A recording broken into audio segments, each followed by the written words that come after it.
Doncs molt bé, molt bona tarda i benvingudes les persones que us heu apropat a aquesta presentació de la Biblioteca Llibertària dels Sals Gomis i Mestre, amb edició a càrrec de l'amiga Samper.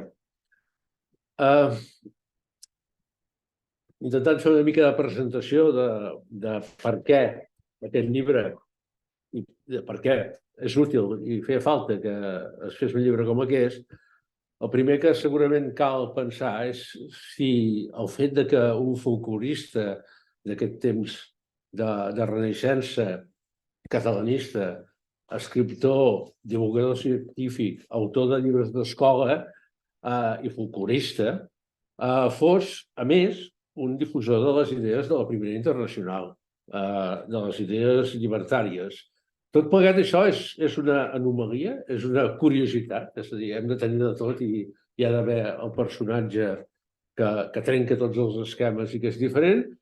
Certament, vull dir, Sals Gomis i Mestre, nascut aquí a Reus el 1841 i mort a Barcelona el 1215, és un personatge singular, en aquest conjunt de persones que des de la segona meitat del segle XIX es van interessar pel coneixement de la història, del patrimoni, la recuperació del patrimoni cultural i del folklore oral de Catalunya, però, sens dubte, dins d'aquesta singularitat, la trajectòria de Sals Gomis i els seus referents ideològics tampoc són tan únics i excepcionals, sinó que també és producte d'aquesta mateixa època i el que potser ens hem de plantejar és si realment coneixem l'època o se'ns ha fet arribar a l'època amb tota la seva riquesa de matisos o també s'ha seleccionat una mica quina era la imatge que es donava del període. Mireu, fa ben pocs dies, divendres passat, aquí mateix a Reus, va tenir l'acte de cloenda de l'any de l'obra del Cançoner Popular de Catalunya, que commemorava precisament l'inici l'any 1921 d'aquesta gran campanya de recerca que va voler abastar tots els països catalans, de recerca i recollida del cançoner de tradició oral.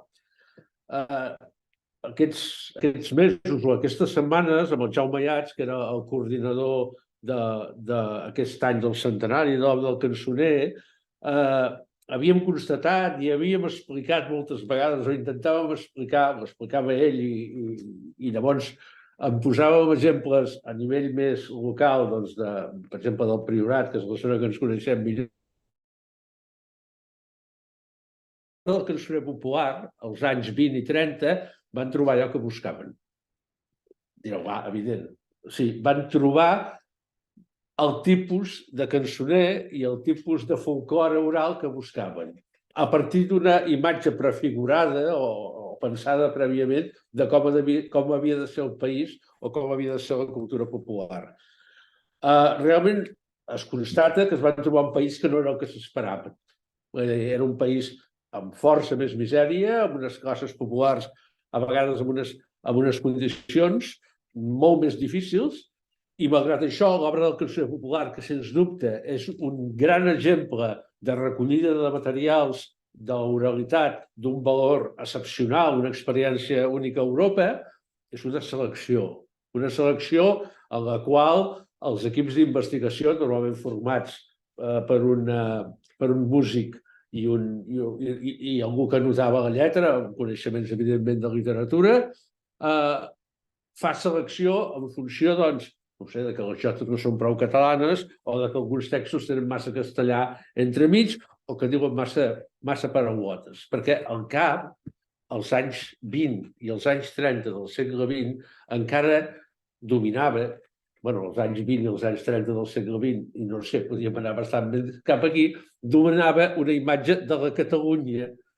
pairal, de la Catalunya com havia de ser, i també de la distribució geogràfica de les visions de l'obra del cançoner popular. Poso aquest exemple perquè l'acabem de viure aquests dies, l'acabem de recordar aquests dies, i ens permet veure com fins i tot treballs que van ser importantíssims i que no hem de desmereixer en absolut el que van suposar pel coneixement del nostre patrimoni etnològic o de la nostra literatura popular, doncs venen marcats per una visió selectiva de com s'havia d'entendre el país. I això ens permet reflexionar sobre que certament hi hagué al mateix temps i des de la segona meitat del segle XIX i particularment a partir de la dècada de 1860 i amb la Revolució de Setembre de 1868, una Catalunya popular, republicana, llibertària posteriorment, en la qual tant en el món urbà com en el món rural entren idees de transformació, de progrés, de canvi social, i que és una Catalunya que potser ha restat més oblidada, si no més amagada. I que és un país que va generar una cultura popular en forma de literatura, de teatre, de cançoner, que, a banda d'expressar creences religioses i lògics a la Mare de Déu, que també en formen part, doncs expressava inquietuds, feia crítica, expressava reivindicacions socials de les classes populars o de la classe obrera. Una cultura popular oral i escrita, amb publicacions que cal esmentar com la Tramuntana d'en Josep Llunes, que és un exemple més que pels materials, i que generava materials de tradició oral com aquella coneguda corrent de quarteta, com de vulgueu dir, de si la reina vol corona, corona li darem que vingui a Barcelona, que el coll li tallarem, que m'agrada esmentar perquè jo la vaig aprendre a tradició familiar, la cantava el meu tiet avi, i que no forma part, però que també el Sergi Gómez va recollir en el seu moment, perquè fa referència, evidentment, a Isabel II, o aquella que encara als anys 80 del segle passat, del segle XX, quan ens movíem per aquests pobles de la comarca i per les muntanyes de Prades, buscant, fent recerca de literatura oral, aquella castellana, probablement tòpica, probablement transmesa també a través d'aquells fulls de calendari que després la gent se modificava al seu gust, que deia en el cielo manda Dios i en la tierra los gitanos i a la població de Reus manda los republicanos. És a dir, a veure, realment el primer que et suggereix apropar-se a la figura de Gomis és aquesta, no aquesta altra Catalunya, aquesta Catalunya en tota la seva riquesa de matisos. Sergi Gómez i Mestre fou un treballador de l'obra pública i de la cultura. Com a enginyer, ara no ho farem aquí la biografia, va treballar amb el traçat de ferrocarrils, de carreteres, d'obres de conducció d'aigües, convivint sempre, treballant a peu d'obra amb pagesos proletaritzats, amb pagesos que deixaven la feina al camp o alternaven la feina al camp amb la feina com a treballadors industrials a sou, per exemple, en el cas de les obres dels ferrocarrils de les nostres comarques és molt clar, o bé anant a dispesa a les cases on s'allotjaven, on la mestressa de la casa i els que hi vivien li explicaven rondalles, dites, cançons, creences, que Sergi Gómez anotar amb una pulcritud i amb un rigor que el diferencien claríssimament dels folcloristes del seu temps, que sí que feien molta més selecció d'allò que es podia o no es podia notar en funció del llenguatge o en funció del que expressava. Com a treballador de la cultura, Sergi Gómez va publicar llibres de divulgació científica, per encàrrec llibres de text. De fet, en un moment durant de la seva vida, també, sobretot a partir que té l'accident que li fa perdre el braç, la redacció de llibres és una manera també de viure, participar en publicacions enciclopèdiques com fou la Gran Geografia de Catalunya.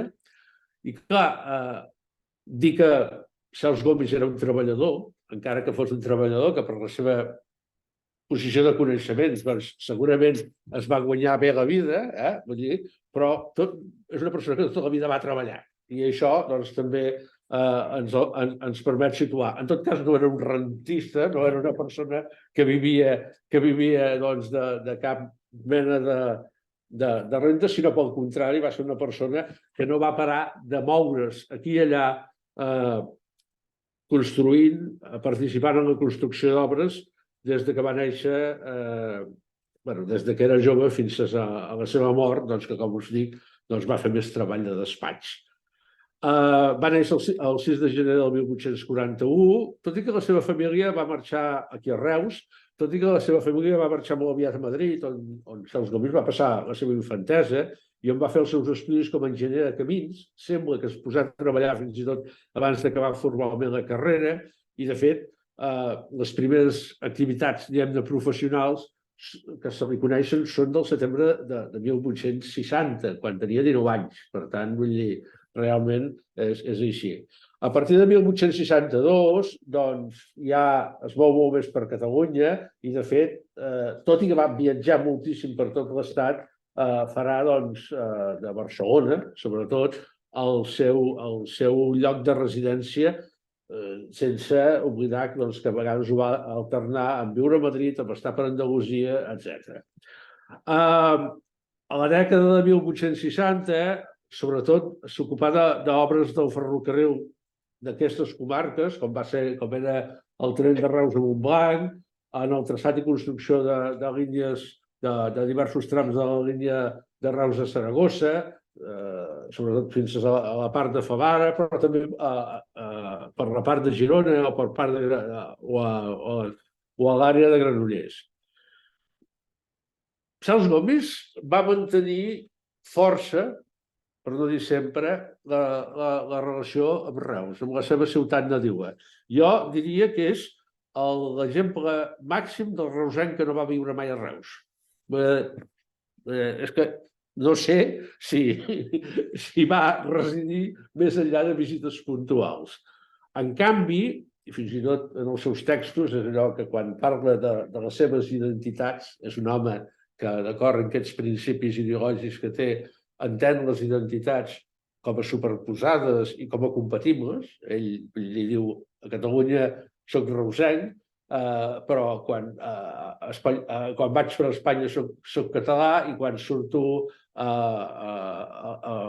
altres països d'Europa doncs soc espanyol. Diu, i acaba explicant, i si algun dia poguéssim viatjar a qualsevol dels astres que ens envolten, diria que soc terrible. Vull dir, ho diu així, ho deixa escrit així. Bé, políticament és un personatge molt interessant. A partir de la dècada de 1260 s'implica amb activitat política. També en l'àmbit local, que havia participat amb la colla de gent que es va començar a moure per organitzar el que després seria el centre de lectura, però ja des de Barcelona es comença a implicar amb el moviment republicà i participa activament en la Revolució de Setembre de 1868, el que es coneix com aquest gran moviment de la tardor de 1868, clau en la història d'aquest país. En aquells anys va conèixer el Valentí Almirall, una figura clau en la història del país, i amb qui el van lligar una estreta amistat durant tota la vida, malgrat que, evidentment, no coincidissin sempre ideològicament. Mireu, l'Antoni Feliu i Codina, que té un llibre que es diu Memòries d'un veterà de la República, que acaba de tenir una reedició fa molt pocs mesos, i que ens parla d'això, ens parla d'aquells moviments, ens parla de Josep Anselm Clavé, d'aquests moviments populars i culturals, fa referència, va conèixer Cels Gomis i fa referència a les seves memòries de Cels Gomis, explicant que es trobaven, que van participar en la fundació d'un periòdic quinzenal que es titulava El Federalista i del qual, vull dir, era el director Valentí Almirall. I arriba aquesta revolució, s'explica que Cels Gomis va participar amb la sala de l'Ajuntament de Barcelona.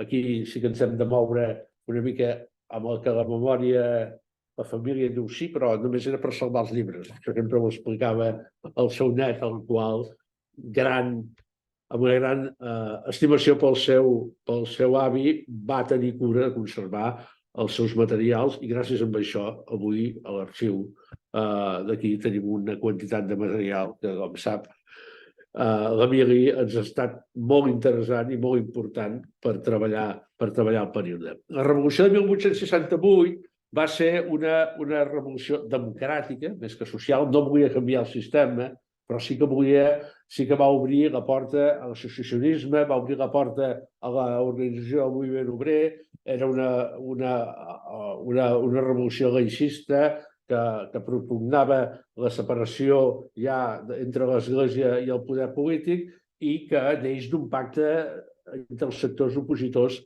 a la monarquia borbònica, on hi havia liberals, uns més moderats i altres força més republicans. Ja sabeu que ara no farem aquí ara la història de la Revolució de Setembre, però comença amb l'aixecament militar liderat per Joan Prim i per Serrano i que realment aviat va comptar amb un important suport popular i a moltes viles, i en aquest cas aquí Reus és un bon exemple, la població va sortir al carrer cridant morin els Borbons i formant juntes revolucionàries locals. És precisament l'evolució posterior en aquest moment i a la redacció de la Constitució de 1869 quan es generen enfrontaments entre els diferents corrents ideològics. Hi havia qui propugnava un retorn a la monarquia, intentant crear una monarquia constitucional. Va ser un fracàs amb el model de Savoia, també amb el rerefons de la lluita amb els carlins, i que tot plegat acabaria el 1873 amb la Constitució o la declaració de la Primera República Espanyola, i posteriorment ja sabeu que amb la restauració de la monarquia borbònica. Però en tot cas, centrant-nos en aquest moment, Cels Gomis formava part del Club dels Federalistes amb el Valentí Almirall i a més era dels que defensava aferrissadament una proposta federal que qüestionava la política del govern central de recentralització, que qüestionava el fet que es volguessin dissoldre els voluntaris per la llibertat, que eren unes milícies populars locals, una alternativa important a l'exèrcit més organitzat, que va obligar o que va propugnar la dissolució de les juntes revolucionàries que s'havien format a les diverses poblacions. Hi va haver poblacions que es van resistir força. Vull dir, tornaria a posar l'exemple d'aquí a casa, perquè Reus va tenir un paper destacat en aquest període. Bé, és aquell temps del matrimoni civil abans de la llei, vull dir, en el qual comencem a fer casaments pel civil abans que s'aprovi la llei general, de la inscripció dels nadons al registre, d'aquesta negativa a dissoldre's com a junta revolucionària o desarmar els voluntaris per la llibertat, o, si voleu, és el moment de recordar l'ambient que des d'aquesta casa hem treballat més d'una vegada, de que Reus va suprimir la festa major de Sant Pere. I en una mesura realment molt contemporània va decretar la seva conversió amb la Diada Popular Laica i Festiva del 29 de juny.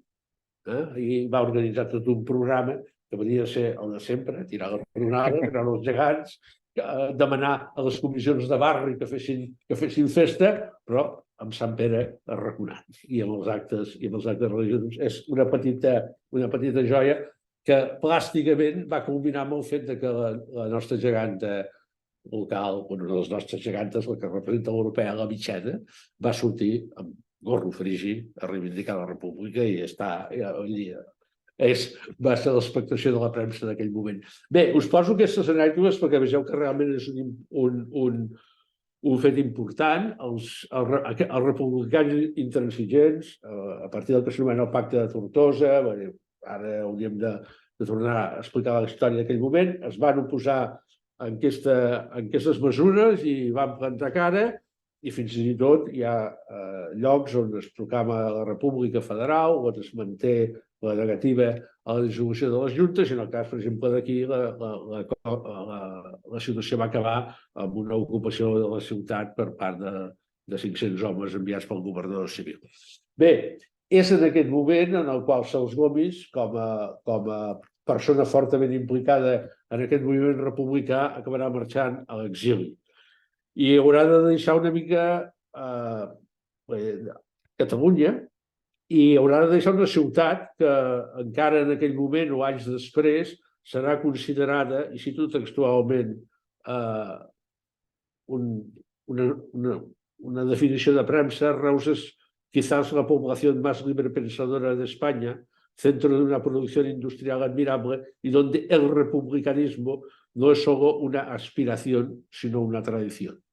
Això és diari de Tarragona, però hagués pogut citar les dominicanes del Libre Pensamiento, o hagués pogut citar un munt de diaris. Era un moment, per tant, de coses. I, per tant, aprofito per dir-vos-ho, perquè, mireu, ara que en aquesta ciutat meva, vull dir, ens agrada tant destacar l'esplendor modernista i els edificis i les fortunes que van fer possible aquest esplendor modernista, doncs a mi també m'agrada reivindicar aquest moment en què els reusencs volien canviar el món i que les classes populars doncs es movien. Bé, tornant però a parlar dels Salgomis, és evident que la derrota d'aquesta insurrecció federalista intransigent i la desfeta consegüent va motivar la marxa de Salgomis a l'exili. I aquí, aquest exili que durà fins al mes de març de 1870, és quan coneix a Bakunin, coneix l'anarquisme, coneix la seva aliança democràtica socialista, la Primera Internacional. Clar, quan descobreix l'anarquisme, no ve damunt. No és un senyor que anant a fer turisme descobreix els anarquistes, sinó que ve d'un republicanisme amb un compromís social, amb unes ganes de transformar el món, amb unes ganes realment de fer canvis profunds en l'estructura.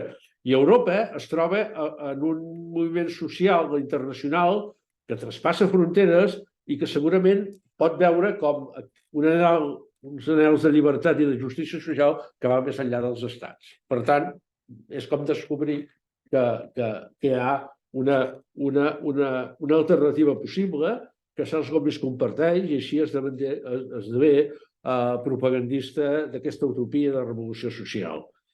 A veure, a mi no em toca parlar ara del contingut del llibre, que recull els textos més ideològics tant a nivell de poesia com d'assaig del Salgomis, d'aquest personatge, però dir-vos que penso que paga la pena recordar que, tot i que amb els anys es desvincular clarament del moviment llibertari o de l'anarquisme més organitzat, sobretot a partir que el moviment llibertari va assumir la pràctica violenta de la propaganda pel fet, em sembla just i correcte mantenir o defensar que Salgomis va mantenir sempre un esperit profundament crític que es reflecteix en la forma que treballa a nivell com a folclorista o com a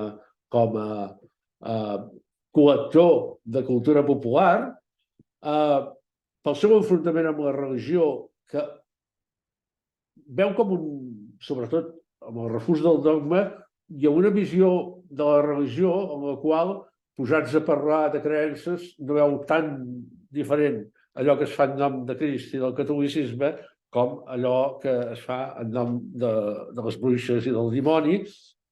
Això sí, amb la particularitat que allò que refús és quan allò que es fa doncs coarta la llibertat de pensament i d'acció de les persones. Per tant, Salgomis, enfrontat a la religió, enfrontat amb un catalanisme conservador que veu en la religió catòlica un dels pilars de la pàtria, és un personatge certament clau per entendre aquest catalanisme popular amb voluntat de transformació social i descobrir aquesta tradició més llibertària. Per això,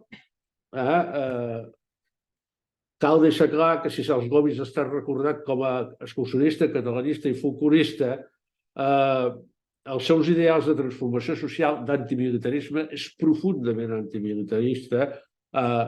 Suposo que també, a partir d'aquesta experiència viscuda amb la Revolució de Setembre, té textos en els quals aquí podíem jugar amb un avantatge, després us ho explicarà ell ha jugat amb textos publicats, però tant l'Emili com jo ens hem llegit les notes de treball, hem llegit els apunts i de tant en tant no deixa anar de molt forts contra els exèrcits, és a dir, qualsevol estructura de poder d'estat que se sustenti amb un exèrcit no hi ha res a fer. Però al llibre sí que podreu trobar textos crítics amb la Renaixença, amb un catalanisme que, a més de conservador i catòlic, sembla que només es pugui basar en diferenciar-se dels altres, no? Vull dir, en dir, nosaltres som i els castellans són. No, vull dir, ell té un esperit internacionalista i realment jo diria que aquesta publicació és important per apropar-nos a aquest pensament. No esgota el tema, perquè el Cels Gomis té articles escampats per un munt de... No parava d'escriure, era un escriptor allò d'aquells que no parava, i té articles publicats en un munt de revistes que doncs, a poc anirem descobrint i potser poden donar lloc a que algú s'animi a fer un altre recull de les idees i del pensament de Cels Gomis. Podia esmentar exemples com la ja de més gran, que podíem pensar, podíem caure en el parany de creure tota aquesta embranzida llibertària és una cosa de joventut, però després quan es va fer gran doncs va posar seny i ja va.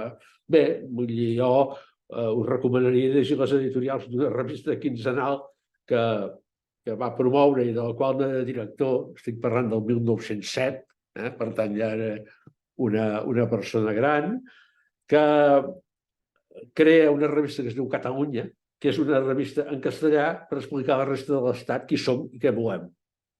No té desperdici, vull dir, veure també el que explica. I, evidentment, i em permetreu que ho citi com a exemple perquè és un tòpic, hi ha un episodi que hem tractat diverses persones, n'he parlat ell i altres investigadors, i que a més tenim la sort de conservar els documents originals. Quan es planteja la creació d'un himne nacional per Catalunya, des de la veu de Catalunya, el general Ginestar, Ponset, fa una crida al món catalanista perquè facin lletres per aquest nou himne, no? I es conserva la carta que li fa el Cels Gomis, doncs, demanant-li la seva opinió i si s'engrescaria a participar en aquesta mena de concurs o de proposta i tal, no? I conservem la carta i sabem de la resposta, perquè la resposta només la va publicar en una revista que és l'Atlàntida el 1899. I crec que val llegir-la, perquè el Cels Gomis de 1899 no és un jove de 20 anys, és un jove que ja s'apropa a la seixantena, i diu: "Què vol que em sembli, amic Ginestar, del certamen per a premiar una composició poètica que s'adapti a la música dels segadors i sigui un crit de guerra contra Castella, que no sortirà res de bo. Les poesies fetes per encàrrec sempre són dolentes. A més, predicar avui l'odi contra un altre poble, sigui el que sigui, sols perquè els governs que parlen la seva llengua ens maltracten, és senzillament un absurd. El nou cant dels segadors, si algun dia es fa, serà contra tots els governs. Puig, tots ho fan malament. Serà un crit d'odi i de venjança contra tots els que tallen el bacallà, dispensi el modisme, tant si ho fan a Madrid com a Barcelona. I al parlar així, no es pensi pas que jo sigui enemic de l'autonomia de Catalunya. Ans al contrari, la vull tan àmplia que de segur que se n'esgarrafarien fins i tot els que lluiten en les files més avançades del catalanisme. Per mi, s'ha de començar per l'autonomia individual dins de cada poble, per la de cada poble dins de cada regió o encontrada natural i acabar per la de cada encontrada dins de cada nació. Per substituir Barcelona i Madrid i la de la brutícia d'aquí per la d'allí, no val la pena canviar l'ordre de coses actual." Evidentment, és una declaració de principis que deixa molt clar que Cels Gomis mantenia aquest esperit crític, aquest esperit lliure pensador. De fet, Cels Gomis era un lliure pensador fins al moll dels ossos. Escrivia coses com: "L'home que necessita que un altre home pensi per ell no té d'home més que la figura." Però alhora era crític amb els que d'aquí a Espanya es diuen lliure pensadors, no són més que uns fanàtics al revés. És a dir, defensava el lliure pensament, no a la construcció del pensament basat només en la negació del contrari. Tant de fàstic li feien els vells capellans com els llepaculs dels capellans, cito textualment. En aquest sentit, la publicació de la Biblioteca Llibertària és un treball útil, necessari, perquè ens permet, situant aquests factors en un moment històric, apropar-nos a la figura de Cels Gomis una mica amb això que us he intentat reflectir amb aquestes pinzellades. Evidentment, no és un manual ideològic. Qui vulgui saber què és l'anarquisme, que no l'agafi. No ens explicarà què és l'anarquisme, no hi ha unes declaracions sistemàtiques de programa llibertari, però realment ens dona moltes pistes del que pot ser un pensament llibertari d'aquell moment. Hi pot haver afirmacions que avui ens poden semblar obsoletes, perquè, clar, parlen de situacions i de moments que avui no són els nostres, però que, en canvi, si pensem, i a vegades canviem el nom de les persones, les situacions, aquesta idea de ser profundament catalanista, perquè ara no li posem un objectiu actual a una persona del segle XIX, em sembla que no seria correcte, i al mateix temps ser internacionalista, i pensar que formem part tots, o que hauríem de formar part de tots d'un projecte d'humanitat, de ser solidari amb els altres pobles i de defensar el teu, d'haver-se interessat profundament amb el coneixement de la pròpia història i de la pròpia personalitat i defensar-la aferrissadament i no negar-la dels altres, doncs penso que són missatges que, a vegades salvant, com us dic, alguna expressió, alguna manera d'escriure que al pas de més d'un segle es fa notar, ens poden servir per fer reflexions actuals. I, per tant, això penso que justifica i satisfà poder veure aquesta publicació que ara, com que no n'he parlat gens, segur que en podrà parlar una miqueta més. Per tant, a mi quan vulguis. Bueno, Salvador, moltes gràcies. Hola a tothom, gràcies per haver vingut amb aquesta presentació. En primer lloc, òbviament, gràcies al Salvador per les seves paraules, que realment crec que sí, ha fet una síntesi molt clara de qui era Cels Gomis i com pensava Cels Gomis, pels que no el conegueu. I també li agrair, evidentment, que acceptés, bé, de fet, m'ha semblat que tampoc ha hagut una altra opció, de presentar avui aquest llibre. També agraeixo a Carrutxa que ens hagi acollit avui aquí i també a Montseny i Bella Gaudí per estar aquí també amb els llibres. I dic això de Carrutxa perquè em fa il·lusió, especialment a ser avui aquí amb vosaltres, en aquest espai, perquè de fet m'estreno. És a dir, no amb Carrutxa, però sí amb aquest espai, perquè anteriorment havia també fet alguna altra col·laboració, també alguna conferència, però una cosa que es deia pandèmia, no sé si recordeu, i es va fer virtualment. Bé, per això avui m'agrada i estic content d'estar aquí amb vosaltres i també amenaço que no serà l'últim cop. Ben aviat també em tornaré aquí parlant d'altres temes, però també estaré per aquí. Bé, deixeu-me que comenci parlant una mica de mi en aquest sentit, no? He hagut de mi llibre. Doncs, a veure, la meva relació amb Cels Gomis, de fet, va començar fa gairebé 20 anys. Serà mentida, no?, com passa el temps. I va ser a partir d'una conversa amb la professora Carme Oriol, de Rovira i Virgili, que, de fet, professora meva a la llicenciatura de Filologia Catalana, i en aquells moments jo havia acabat d'estudiar en el seu moment era aquesta filologia catalana, aquesta llicenciatura, i estava mirant un tema per poder fer una tesi doctoral. Bé, al mes de desembre del 2003, la professora Oriol havia fet precisament una conferència, no aquí, suposo que devia ser a l'arxiu, precisament parlant sobre Cels Gomis i els procuristes del seu temps, amb motiu d'unes activitats també de celebració, que abans ho comentava el Salvador, que es van celebrar a partir de la sessió que va fer el net de Cels Gomis, dels materials del seu avi a l'arxiu de Reus.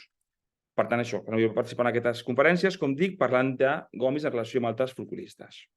Bé, doncs, aquest fet, és a dir, aquest contacte amb Carme Oriol, professora meva a la carrera, i que jo estava buscant un tema per la tesi doctoral, cal sumar-hi el fet de descobrir aquest personatge, per mi, sincerament, desconegut, com per molta gent, sobretot també en aquell moment, perquè, de fet, només havia estat estudiat pel Salvador i també, en el seu moment, de manera parcial, només en un temps concret, per Joan Prat i Llorenç Prats. En el seu cas, des del punt de vista de l'antropologia, en un moment concret en què es van dedicar a estudiar l'aportació que van fer els folcloristes en l'època de naixement de l'estudi del folklore a Catalunya. Bé, tot plegat, és a dir, aquesta descoberta de personatge a partir d'aquesta, de parlar amb Carme Oriol per buscar un tema per la tesi a partir d'aquests estudis previs, van fer que m'endinsés en aquest viatge que ens porta fins al dia d'avui. Òbviament, no repassaré aquests 20 anys fins a arribar avui, com us podeu imaginar, però sí que voldria explicar-vos un parell de coses. Bé, com bé sabreu, i aquí com a mínim 2 persones que ho saben per compartir les seves pròpies pells, la seva carn, els que els heu endinsat en els viaranys d'una tesi doctoral, d'una recerca, sabeu quan es comença, però no saps cap on et portarà. En el meu cas, l'estudi de Cels Gomis em va portar a descobrir un autor, com comentava, explicava el Salvador, diferent a la resta, els que fins ara havia vist i estudiat, un autor amb una personalitat interessantíssima, una obra, també ho ha dit el Salvador, molt prolífica, molt variada, part de la qual el podem consultar aquí a l'Arxiu de Reus, perquè, com us deia, el seu net va cedir els materials. Per exemple, hi ha algunes de les poesies que apareixen en aquest llibre, són d'Alfons, o aquesta lletra, que si voleu descobrir-la, heu de llegir el llibre, aquesta lletra dels Segadors que Gomis va escriure, tot i que, com llegia bé el Salvador, ell no va arribar a publicar mai. És a dir, es va manifestar en contra d'aquest concurs, però va escriure una lletra. Passa que no la va arribar a publicar mai, però per sort hem pogut recuperar-la a partir d'aquests documents inèdits. Una altra part d'aquesta obra està en llocs, en biblioteques especialitzades, com per exemple la Biblioteca Pública Arús a Barcelona, on sabeu, temple també de la saviesa i d'un fons molt important també de lliurepensament, també, entre altres moviments socials. Per tant, un dels objectius del llibre és precisament fer accessible aquests materials, tant els que es troben només en alguns llocs especialitzats, com també aquests materials inèdits. El llibre és una coedició entre les publicacions de l'Institut Rovira i Virgili i edicions de la Universitat de Barcelona, a les quals, evidentment, estic agraït, i està inclòs dintre la col·lecció Lliurepensaments, dirigida per Teresa Balló i Ginés Puente, que també tenim avui el plaer que estigui entre nosaltres. Aquesta col·lecció, llegir el que figura a la solapa del llibre, diu que el que pretén és recuperar textos d'autors discrepants del sistema polític i religiós des de la Revolució Francesa fins a l'inici de la Guerra Civil Espanyola. Totes les obres s'acompanyen d'estudis introductoris a cada especialistes que posen en relleu l'impuls renovador dels autors, així com la profunditat del seu pensament. Una descripció, com veieu, que també ho comentava abans el Salvador, encaixa perfectament amb aquesta part de l'obra de Cels Gomis. El punt de partida del llibre, precisament, va ser aquesta col·lecció. Abans que aparegués el primer volum de la col·lecció, que pels que ho conegueu és aquesta nova edició de Mi vida, Federico Urales, amb edició de Teresa Abelló, Ginés Puente i amb textos, entre altres també, del mateix Jordi Martí, que també tenim aquí entre nosaltres. Doncs bé, abans que aparegués aquest primer volum, amb converses amb Jaume Llambric, de Publicacions URB, vam veure que aquesta col·lecció que s'estava naixent, s'estava gestant, podia ser una plataforma ideal per publicar aquesta part de l'obra de Cels Gomis. Una part que jo havia estat estudiant de manera lateral a la tesi doctoral i que era un d'aquests coquets que tenia pendent de dir algun dia vull agafar i aprofundir més en aquesta part que m'ha quedat per estudiar. I per tant, diguéssim que la col·lecció va retroalimentar el fet que volgués recuperar aquesta part de l'obra. De manera concreta, l'impuls inicial va ser recuperar els 2 opuscles que apareixen a la segona part, a la segona secció d'aquesta biblioteca llibertària. Una es titula El catolicismo y la cuestión social, examen crítico de los acuerdos del Congreso Católico de Lieja, on Gomis analitza la importància del moviment anarquista dins de l'associació obrera i el paper del catolicisme, i l'altre opuscle, titulat A les madres, reivindica la importància del paper de la dona en la societat i també critica la influència del catolicisme. Tots 2 publicats per l'agrupació de Propaganda Socialista de Sabadell, un lloc en el qual hem publicat també grans autors anarquistes d'aquesta època. Doncs bé, va veure que, evidentment, com dic, aquest va ser la part del naixement del treball, però que tota la importància que tenen aquests opuscles, evidentment, podia afegir molta més informació. Podia aprofitar aquesta oportunitat d'agafar i vestir-la amb més textos. Motiu pel qual, doncs això, el llibre va créixer en 2 sentits. D'una banda, amb la recuperació de la poesia política publicada per Cels Gomis a la premsa de l'època, acompanyada també, com us deia, de poesia inèdita que es troba a l'arxiu i en el qual tracta els temes recurrents de l'anarquisme i també del republicanisme de l'època. I de l'altra, amb la recuperació dels articles que Cels Gomis havia publicat a la revista Acracia, revista llibertària, en els quals, realment us recomano perquè són molt interessants, també la perspectiva d'avui dia, tracta temes relacionats amb la vida dels obrers. Temes com, per exemple, el fet que a la fàbrica que resulta més econòmic gastar-se diners a arreglar una màquina que no pas en pagar, per exemple, l'assegurança mèdica del treballador, o, per exemple, tot això ell ho explica i ho corrobora a partir de xifres concretes. Altres, per exemple, les condicions del treball d'aquests empleats, però també, per exemple, les condicions de vida i a què havien de destinar el sou. Doncs tants diners per vestir, tants diners per menjar la canalla, tants diners, etc. Totes aquestes qüestions es posen en relació a això, com s'havia de viure en aquests anys.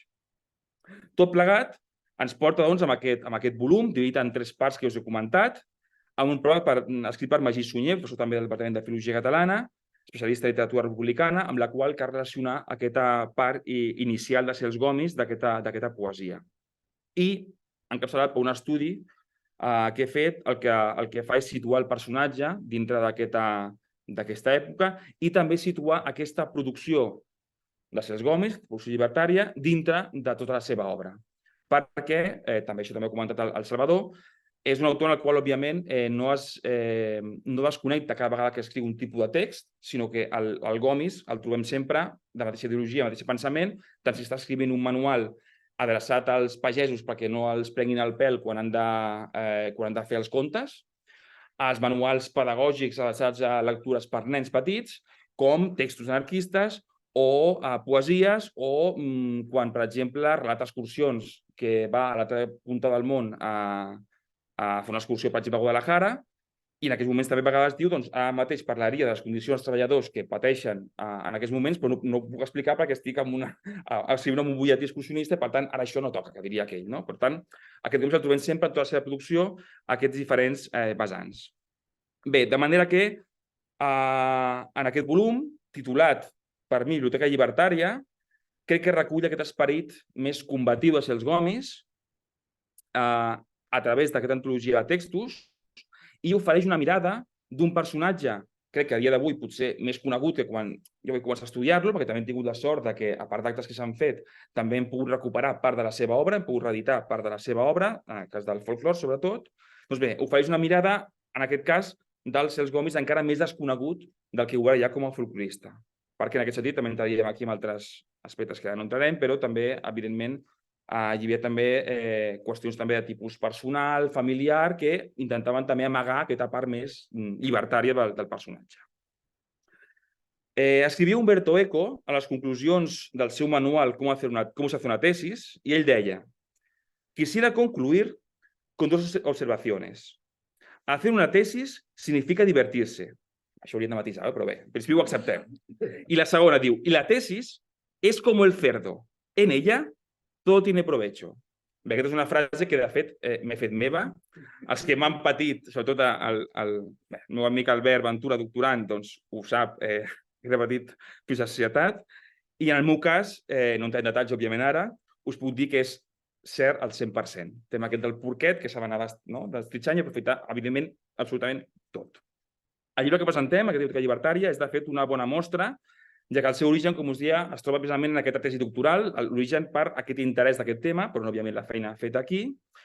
I aquest estudi de recuperació d'aquest Cels Gomis anarquista era, de fet, un objectiu que m'havia marcat, com us deia, fa ja uns quants anys, i que avui, gràcies a la col·lecció Lliurepensaments i l'ajut de totes les persones que hi han col·laborat, doncs l'he pogut complir, motiu pel qual, doncs, òbviament, estic molt satisfet. Res més, espero haver vingut i també, com diria Umberto Eco, espero que us interessi el llibre i bon profit.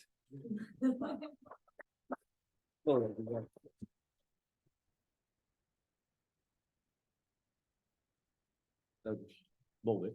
Si teniu alguna curiositat, alguna pregunta, podem tornar a explicar la vida dels Cels Gomis, no? I si no, doncs... Volia preguntar una cosa una mica de situar, però tots els poemes que apareixen dintre responen a una estètica políticament molt clara.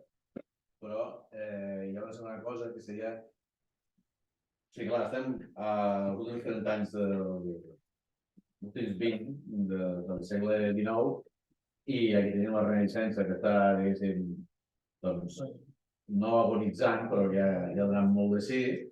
I encara no tenim directament allò que serà el modernisme, però que ja tenim alguns punts que d'allò. Bé, és aquest punt, no?, on neixen els monstres, perquè Cels Gomis aquí al mig escriu molt bé, però hi ha molts altres monstres al costat que el que fan és, no sé, jugar aquí al mig amb la ideologia, però sense la potència, diguéssim, dels seus poemes, no? On situaria això? L'opinió, perquè és que no ho sé, no? Jo crec que, a veure, sou del parer que això, al moment de treballar-ho, doncs, és a partir de parlar amb Magí Sunyer, crec que, clar, que hi ha aquest vincle, que tot això ja és anterior. Molts d'aquests temes que apareixen amb aquests poemes que diem que són llibre de pensament, que són anarquistes, antologia de Litvak, etc. De fet, són temes que si mirem una mica enrere, en el cas català, ja els trobem amb els republicans. Molts d'ells són coincidents. Per tant, hi ha aquesta certa continuïtat en aquest sentit. Potser canvien algunes denominacions o potser canvien també la manera de dir-ho, però com a mínim en temes i motius, la majoria venen ja d'abans. És a dir, no és un bolet allò que surti, sinó que són ja temes i qüestions que s'havien tractat ja, que havien preocupat ja també el mateix Gomis, clar, evidentment, abans de passar-se al costat de l'anarquisme. Per tant, jo trobo que això, hi ha aquesta continuïtat, no? Hi ha aquesta connexió que també el lliga amb ell, d'on prové, o sigui, amb tota aquesta ideologia republicana, amb aquest federalisme també, i per tant hi ha aquest seguit, aquesta continuïtat.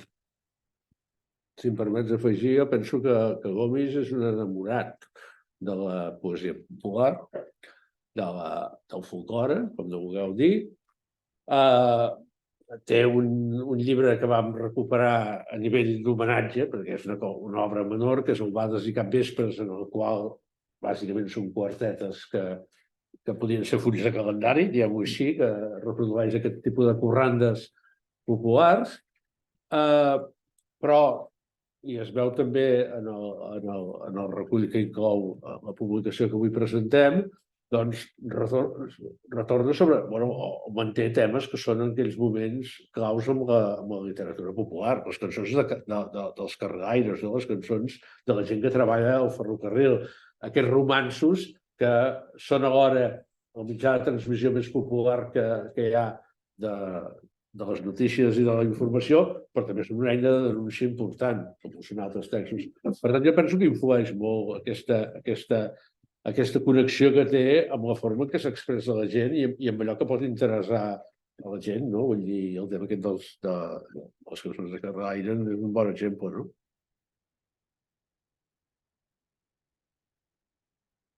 Bueno, jo volia agrair a l'Emili per acceptar la proposta o fer la proposta, perquè no sé ben bé quina és. Si no sé què va, l'ou a la gallina, no?